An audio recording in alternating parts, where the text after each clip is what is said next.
আসসালামু আলাইকুম। আজকের বিষয় স্ট্রং ভার্ব এবং উইক ভার্ব কিভাবে পড়বেন, কিভাবে রপ্ত করবেন সে সকল বিষয়গুলো নিয়ে আজকের এই ভিডিও লেকচারে আলোচনা করব।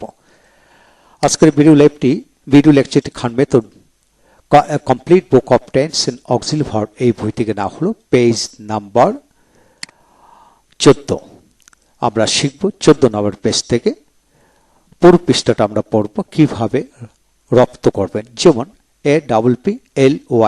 APPLY অ্যাপ্লাই অর্থাৎ কি ডাবল পিতে একটা পি উচ্চারিত হবে, এতে PLY অ্যাপ্লাই আবেদন করা, অ্যাপ্লাইড এইভাবে পড়তে হবে। সিঙ্ক ডুবে যাওয়া, অস্ত যাওয়া, স্যাঙ্ক। তারপর হলো পে প্রদান করা। এখানে আপনি পে বলতে পারেন, PAY পে মানে আমেরিকান প্রনাউন্সিয়েশন আর পে মানে ব্রিটিশ প্রনাউন্সিয়েশন। তার মানে পে প্রদান করা, পেইড। তারপর হোপ আশা করা, হপড ইডিতে ট উচ্চারিত হয়। তারপর ল্যান্ড ধার দেওয়া, ল্যান্ড। তারপর হ্যাং মানে ফাঁসি দেওয়া, হ্যাংড। তারপর বয়েল সিদ্ধ করা, বয়েলড। তারপর ডিগ খনন করা, ডাক। তারপর স্প্যান্ড মানে ব্যয় করা, স্প্যান্ট। তারপর ড্রাই মানে রং করা, ড্রাইড। তারপর স্ট্রাইক মানে আঘাত করা, স্ট্রাক। তারপরে ব্যাক মানে ভিক্ষা করা, ব্যাকড। তারপরে উইন জলাপ করা, অন।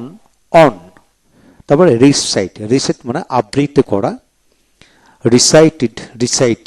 তারপর আসেন রেস্কিউ মানে উদ্ধার করা, রেস্কিউড। তারপরে কালেক্ট সংগ্রহ করা, কালেক্টেড। তারপরে কাউন্ট গণা হিসাব করা, কাউন্টেড। তারপরে ওয়ার্ক কাজ করা, ওয়ার্কড এইভাবে ট উচ্চারিত হবে।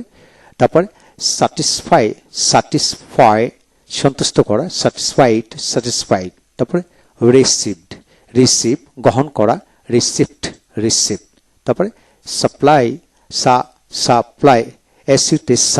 PLY সাপ্লাই সরবরাহ করা, সাপ্লাইড এভাবে হবে, একটা প উচ্চারিত হবে। তারপর আছে রিমুভ অপসারণ করা, রিমুভড। তারপরে ক্রিটিসাইজ সমালোচনা করা, ক্রিটিসাইজড। এবারে ইনটেন্ড মনস্থ করা, ইন্টেন্ডেড। তারপর হেল্প সাহায্য করা, হেল্পড ট উচ্চারিত হবে। তারপরে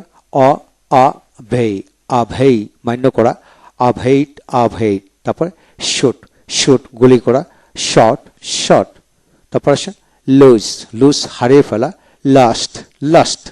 তারপরে সুইফট মানে ঝাড়ু দেওয়া, সুইফট। তারপর আসেন এখানে সুইফট। তারপরে স্টিল মানে চুরি করা, স্টলান। তারপর আসেন হিট আঘাত করা, হিট। তারপর আসেন আর্ন উপার্জন করা, আর্নড এভাবে আর্ন হবে, আর উচ্চারণ হবে আর্নড। তারপর আসেন প্রিভেন্ট বাধা দেওয়া, প্রিভেন্টেড। তারপর আসেন প্রটেক্ট রক্ষা করা, প্রটেক্টেড। তারপরে কনফেস দুঃস্বীকার করা, কনফেসড ইডিতে ত উচ্চারিত হবে। তারপর আসেন ক্লেম দাবি করা, ক্লেমড। তারপরে ডিমান্ড দাবি করা, ডিমান্ডেড। তারপরে রিজাইন পদত্যাগ করা, রিজাইন্ড। তারপরে রিজার্ভ সঞ্চয় করা, রিজার্ভ। তারপরে প্লাউ চাষাবাদ করা, প্লাউড। তারপর আসেন চেক দমন করা, চেকড ইডিতে ট উচ্চারিত হবে। এ হলো আজকের বিষয়। যারা ইংরেজিতে দক্ষ হতে চান তারা ভার্বের উপর সবচেয়ে বেশি দক্ষ হতে হবে। ভালো থাকুন। Thank you very much.